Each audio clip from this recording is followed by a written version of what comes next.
Kiran brother. Sorry, నేను mute on చేయకుండా మాట్లాడుతున్నాను. సారీ. ప్రైజ్ లాడ్, అందరికీ ప్రైజ్ లాడ్. ఇంతవరకు కూడా దేవుడు మనకు మరి వాక్యం ద్వారా మాట్లాడుతూ వచ్చినాడు. పాటలు పాడి ప్రభువుని స్తుతించిన వారిని బట్టి కూడా వందనములు. ఈ సమయంలో దేవుని వాక్యాన్ని మనం చూస్తాం. కొద్ది సమయం దేవుని వాక్యము ధ్యానించి తర్వాత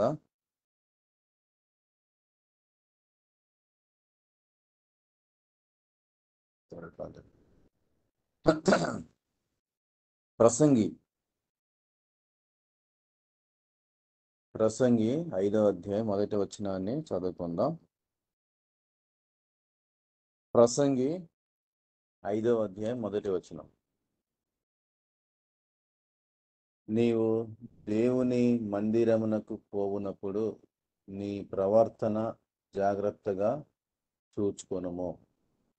బుద్ధిహీనులు అర్పించినట్లుగా బలి అర్పించుట కంటే సమీపించి ఆలకించుట శ్రేష్టం. వారు తెలియకయే దుర్మార్గపు పనులు చేయుచున్నారు. ప్రార్థన చేసుకుందాం. మా ప్రియమైన పరలోకమందున్న పరిశుద్ధమైన తండ్రి, నీ సన్నిధిలో మేము ఈరోజు రావడానికి సహాయం చేస్తూ వచ్చినాం. ద్వారా కూడా ప్రార్థన, పాటలు ప్రభువా మీరు సహాయం చేస్తూ వచ్చినారు. నీ నామాన్ని ఘనపరచడానికి, నిన్ను హెచ్చించడానికి నీ సన్నిధిలో మేము చేరి వచ్చి ప్రభా నీ సన్నిధిలో గడపడానికి కూడా ఇచ్చినటువంటి ధన్యకరమైన సమయం స్తోత్రాలు.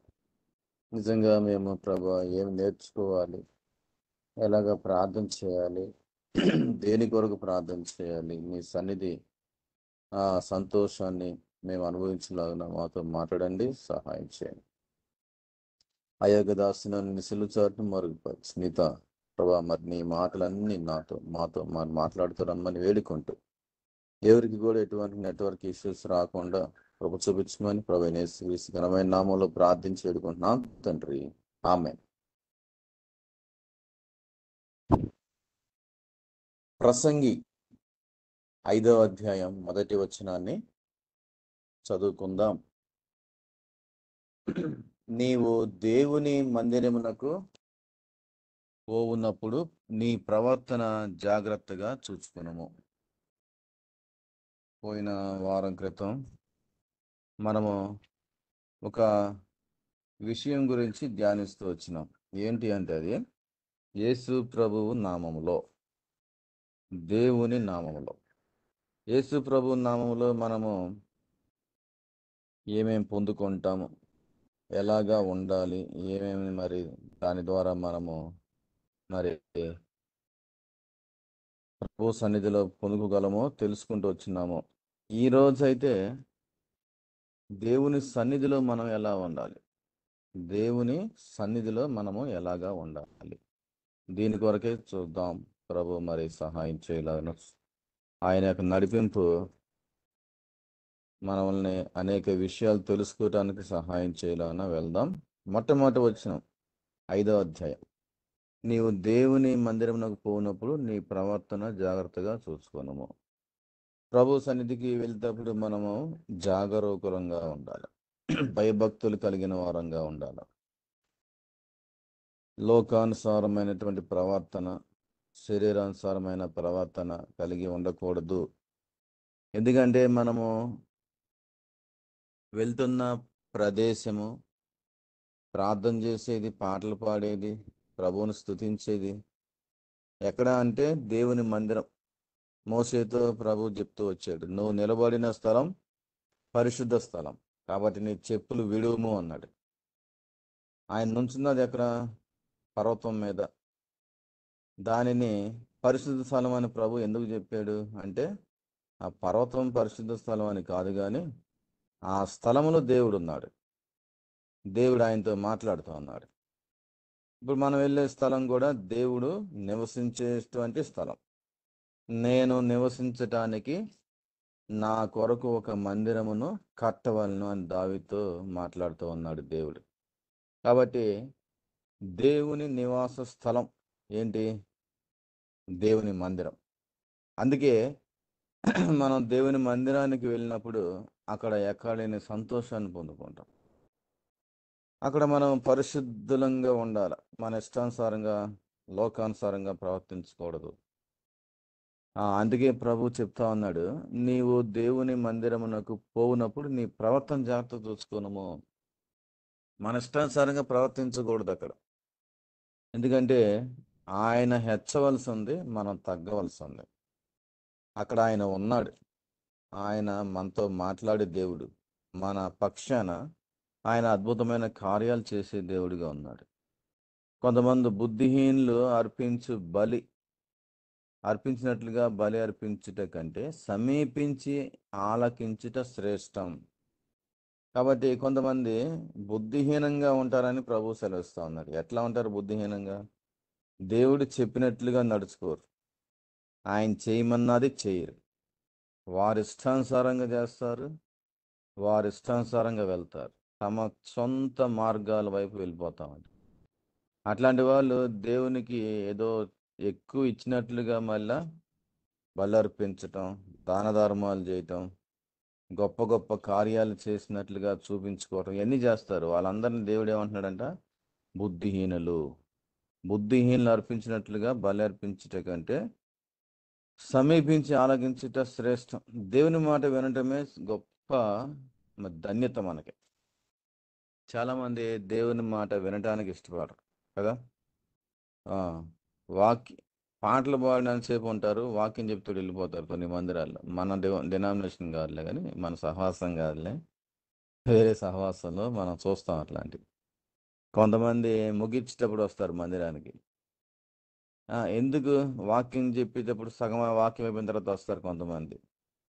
ఇదంతా ఏం చూపిస్తా ఉందంటే దేవుని మాట అంటే లెక్కలేదు.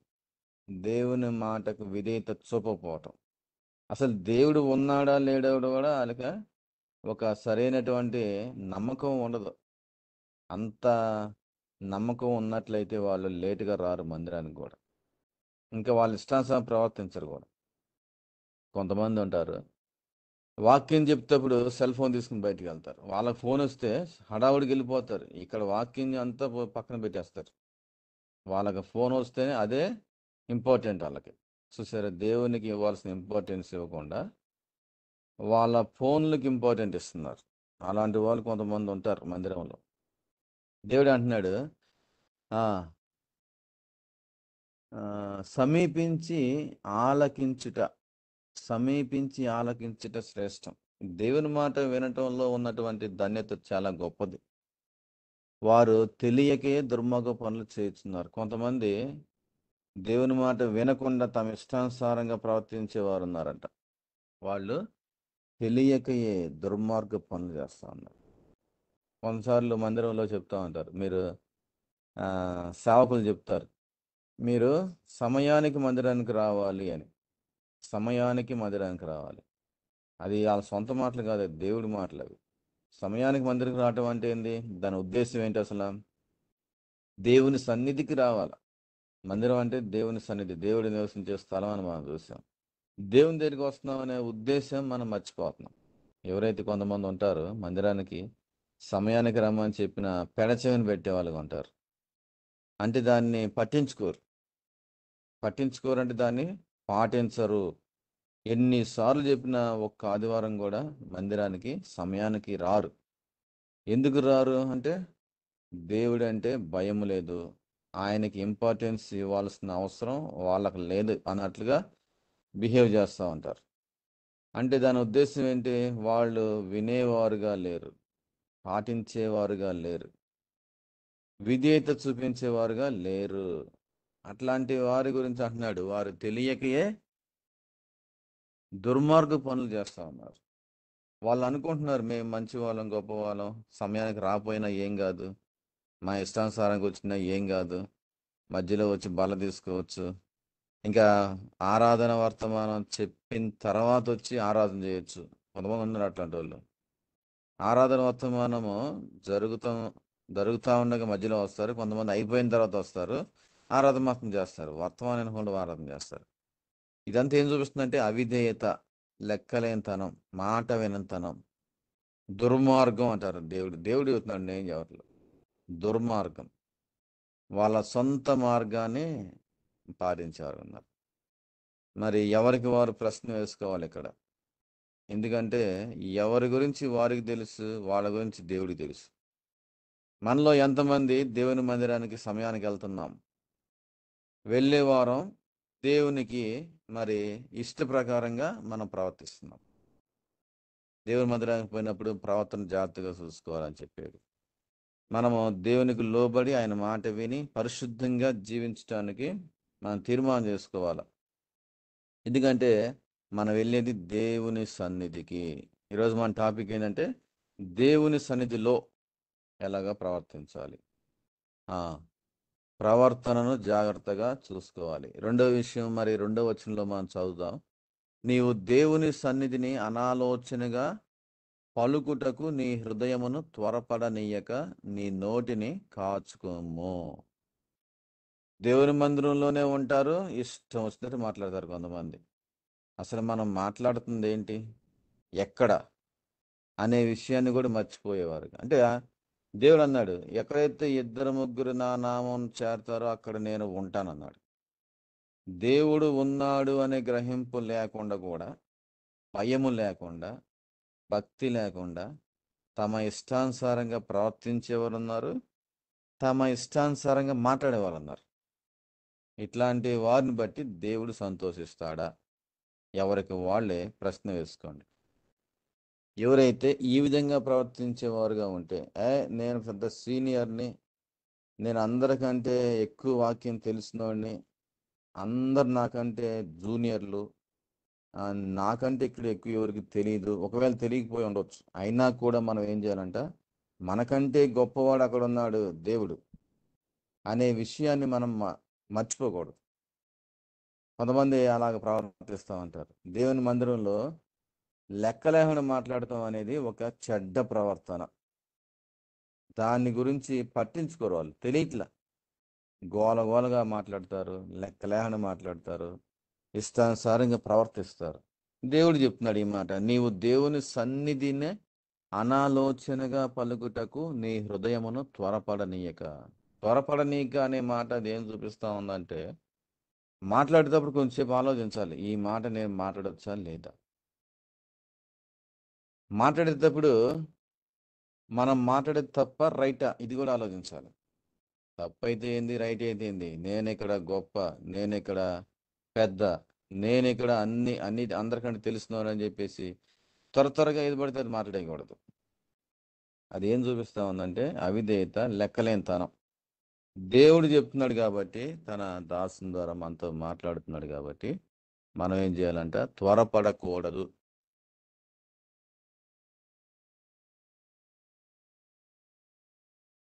త్వరపడకూడదు. మనము ఎంతో జాగ్రత్తగా ప్రవర్తించాలి. నీ హృదయం త్వరపడినీక నీ నోటిని కాచుకోము. ఎందుకు? ఎందుకంటే దేవుడు ఆకాశమందున్నాడు, నీవు భూమి మీద ఉన్నావు. కావున నీ మాటలు కొద్దిగా ఉండవాలి. మనము కొద్దిగా మాట్లాడే వాళ్ళంగా ఉండాలి. తక్కువ మాట్లాడాలి, ఎక్కువ పని చేసేవారు. దేవుని సన్నిధిలో మనం ప్రవర్తించే వరంగా మన యొక్క మాటలు, మన ప్రవర్తన, మన యొక్క క్రియలన్నీ కూడా ఎలా ఉండాలంటే దేవునికి విధేయత చూపించేవిగా, పరిశుద్ధంగా ఉండాలి. మరి ఇంకొక విషయాన్ని మనం చూస్తాం. కీర్తనలు 95వ అధ్యాయం. కీర్తనలు 95వ అధ్యాయం 7వ వచనం నేను చదువుతున్నాను, చూడండి. కీర్తనలు 95వ అధ్యాయాన్ని దాంట్లో 7వ వచనం చదువుతున్నా. రండి, నమస్కారము చేసి సాగిలపడుదము, మనలను సృజించిన యెహోవా సన్నిధిని మోకరించుదము. ఈరోజు మన టాపిక్ దేవుని సన్నిధిలో ఎలాగా ఉండాలి. జాగ్రత్త ప్రవర్తన కలిగి ఉండాలి. త్వరపడి మాట్లాడకుండా మనము హృదయాన్ని మరి కంట్రోల్లో పెట్టుకోవాలి. మూడవది ఏంటి? నమస్కారం చేయాలి. రండి, నమస్కారము చేసి సాగిలపడదము. ఎందుకంటే మనం నిలబడుతుంది దేవుని సన్నిధిలో. దేవుని సన్నిధిలో మనం కనపడుతున్నాం కాబట్టి దేవుడు ఆకాశమందు ఉన్నాడు, మనం భూమి మీద ఉన్నాం అనే విషయాన్ని మనము గమనించాలి. అంటే ఆయన హెచ్చించబడాలి, మనం తగ్గించబడాలి. కాబట్టి మనం ఏం చేయాలి?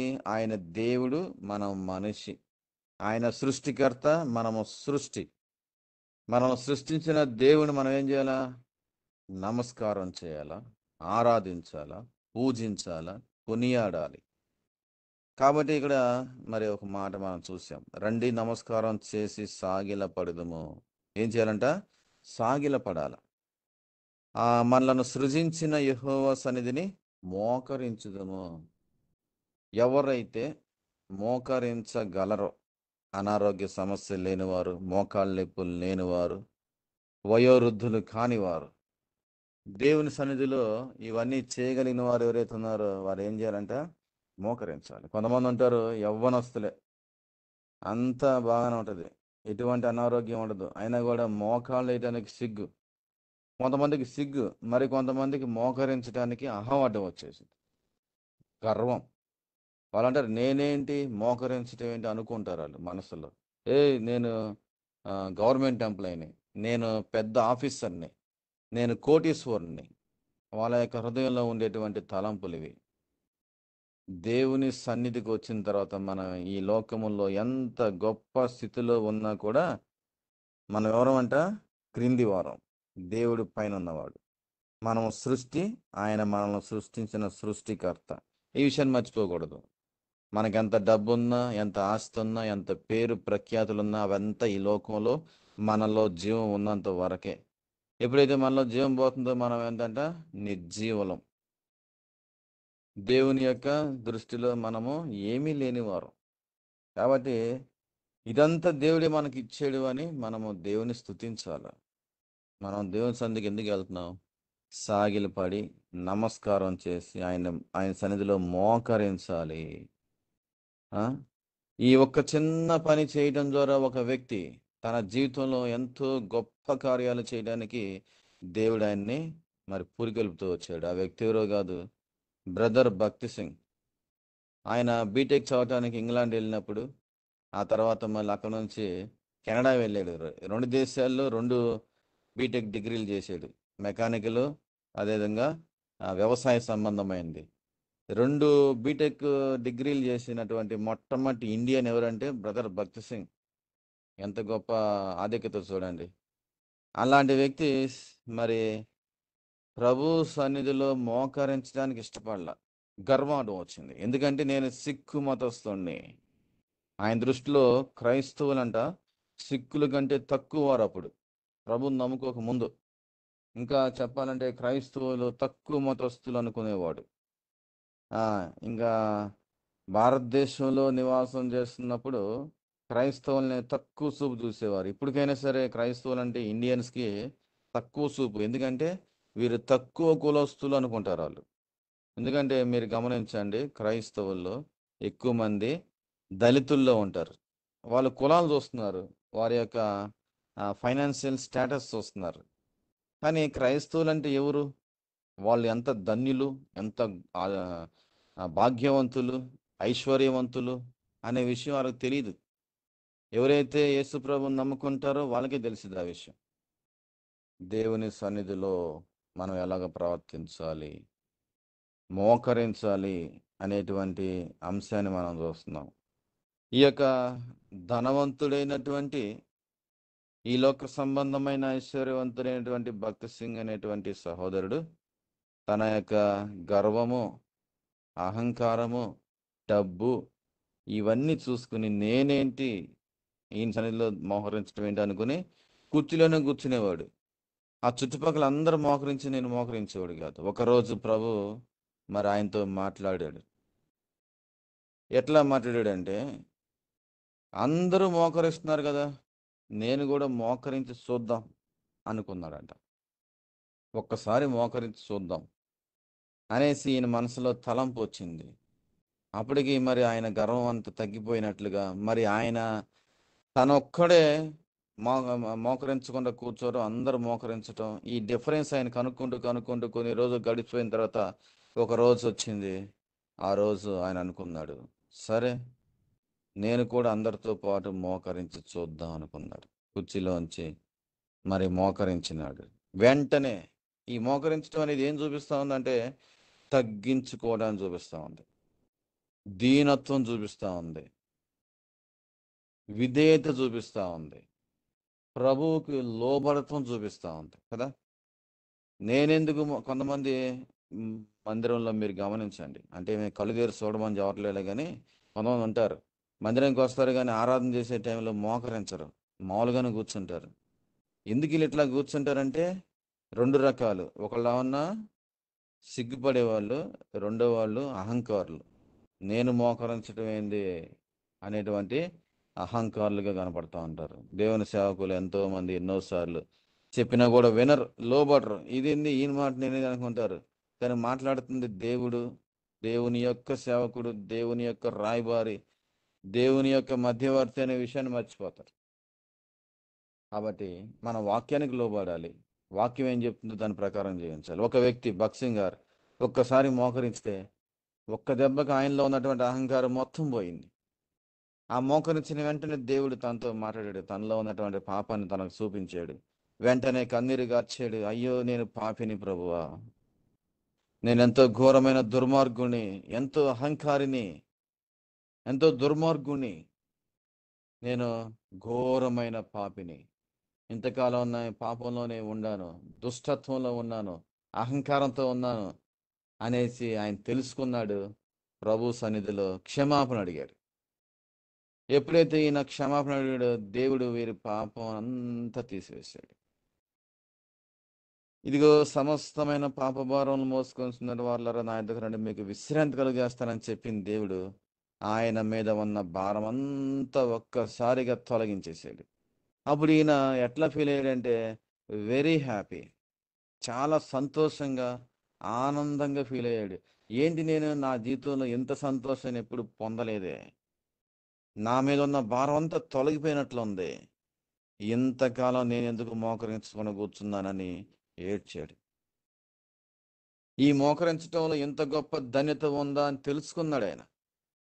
మోకరించటం ద్వారా ఎన్ని గొప్ప ఆశీర్వాదాలు ఉన్నాయా, మోకరించటం ద్వారా నేను ప్రభువుని తెలుసుకోగలిగాను, మోకరించటం ద్వారా నేను సృష్టికర్తని కనుక్కున్నాను, మోకరించడం ద్వారా నేను ముక్తిని పొందుకున్నాను, పరలోకానికి నేను వారసుని అయిపోయాను.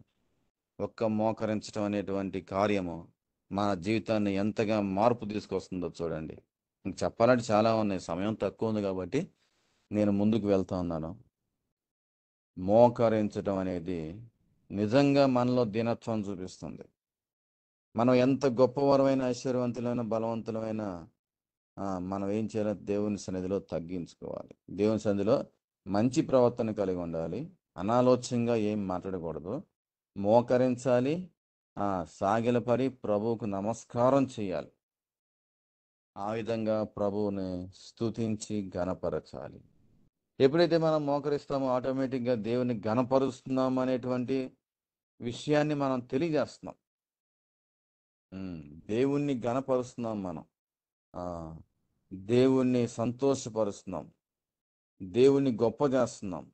అసలు మనం మన జీవితంలో చేయాల్సింది ఇదే, దేవుడు కోరుకుంటుంది ఇదే. నేనే దేవుని, నేను తప్ప వేరే దేవుడు లేడు, ఉండకూడదు. ఎంత స్పష్టంగా నిర్గమాకాండ 20 దేవుడు మాట్లాడుతున్నాడు చూడండి. నీకు తెలియకపోవచ్చు, నాకు తెలియకపోవచ్చు, కానీ దేవుడు తెలియజేస్తున్నాడు బైబిల్ ద్వారా.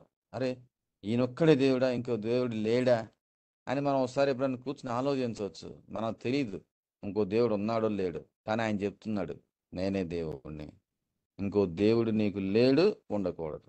ఇంత స్పష్టంగా చెప్పిన తర్వాత ఇంకెక్కడ ఉన్నాడు దేవుడు? ఇన్ని సంవత్సరాలు బైబిల్ చదువుతున్నాం, ఇన్ని సంవత్సరాలు మందిరానికి వెళ్తున్నాము, అనేక వాక్యాలు వింటున్నాము. మనం ఏం తెలుసుకుందామంటే చిన్న విషయం, దేవుడు ఒక్కడే, సృష్టికర్త ఒక్కడే, రక్షకుడు ఒక్కడే, ఆయన ఒక్కడే దేవుడు. ఆయనే నిన్ను నన్ను ప్రేమిస్తున్నాడు, నీ కొరకు నా కొరకు ప్రాణం పెట్టి చనిపోయి తిరిగి లేచాడు, నీకు నాకు రక్షణ అనుగ్రహించాడు. ఇంత గొప్ప రక్షణ పొందుకున్న తర్వాత ఎందుకు నేను మోకరించకూడదు, ఎందుకు నేను ఆయన నమస్కరించకూడదు, ఆయనకి సాగిలపడకూడదు? నేను ఎందుకు నా ప్రవర్తన మార్చుకోకూడదు? నా మాటలు ఎందుకు మార్చుకోకూడదు? నేను ఎందుకు గర్వంగా ప్రవర్తించాలి? నా జీవితంలో ఎందుకు మార్పు రాకూడదు? ఒక క్రైస్తవుడిగా మనం ఈ లోకంలో జీవిస్తున్నప్పుడు, ఒక దేవుని బిడ్డగా జీవిస్తున్నప్పుడు మనలో మార్పు లేకపోతే మన క్రైస్తవత్వం అంతా వృధా. ఎన్ని సంవత్సరాలు మనం మందిరంకి వెళ్ళాము, ఎన్ని సంవత్సరాలు మనం ఆరాధన చేసాము, ఎన్నిసార్లు బల్లో చేయి వేసాము, ఇది కాదు ముఖ్యం. ప్రభువుని నమ్ముకోక ముందుకి ఇప్పుడుకి మనలో వచ్చిన మార్పు ఏంటి, ఇది కావాల. మార్పు లేని జీవితం,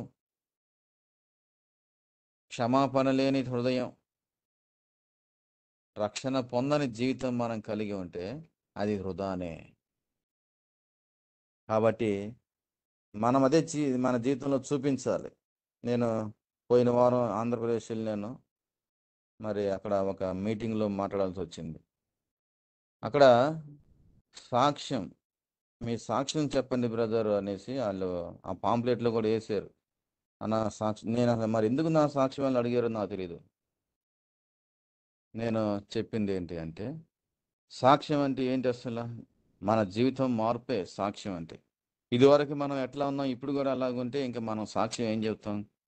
క్రైస్తవులుగా మనం ఎట్లా కొనసాగాలి? రక్షణ పొందక ముందు ఎలా ఉండేవాళ్ళం, ఇప్పుడు అలాగుంటే సాక్ష్యం ఎందుకు ఇంకా? కదా, నేను చెప్పింది అయితే అది. యేసు ప్రభు ప్రేమను పొందుకున్నాను, ఇప్పుడు నేను ప్రేమించే వ్యక్తిగా మారాను. యేసు ప్రభు క్షమాపణ పొందుకున్నాను, నేను ఇప్పుడు అందరిని క్షమించే హృదయం కలిగి ఉన్నాను.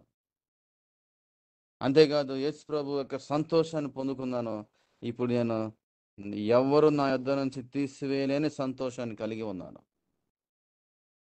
యేసు ప్రభు యొక్క జీవితాన్ని నేను చూశాను, ఆ విధంగా జీవించడానికి నేను తీర్మానం చేసుకున్నాను. నేను ఈరోజు యేసు ప్రభు అన్నాడు, నీ నీ శత్రువు కోసం ప్రార్థన చేయి, నీ శత్రువుని ప్రేమించు, వారి కొరకు ప్రార్థన చేయమని. అంటే దాని ఉద్దేశం ఏంటి? మనకు శత్రువులే ఉండకూడదు, దేవుని బిడ్డలకు శత్రువులు ఉండకూడదు. ఈరోజు నాకు ఎవరు శత్రువులు లేరు అని నేను సంతోషంగా సాక్ష్యంలో చెప్తూ వచ్చాను. మన శత్రువులు కలిగి ఉండి సహోదరులుగా పిలుచుకుంటూ వాళ్ళని విరోధ భావం కలిగి ఉండి మనం ఇష్టానుసారంగా లోకానుసారంగా ప్రవర్తిస్తే మందిరంకి వెళ్తాం ఎందుకు? మన ప్రవర్తనలో ఏం మార్పు ఉంది?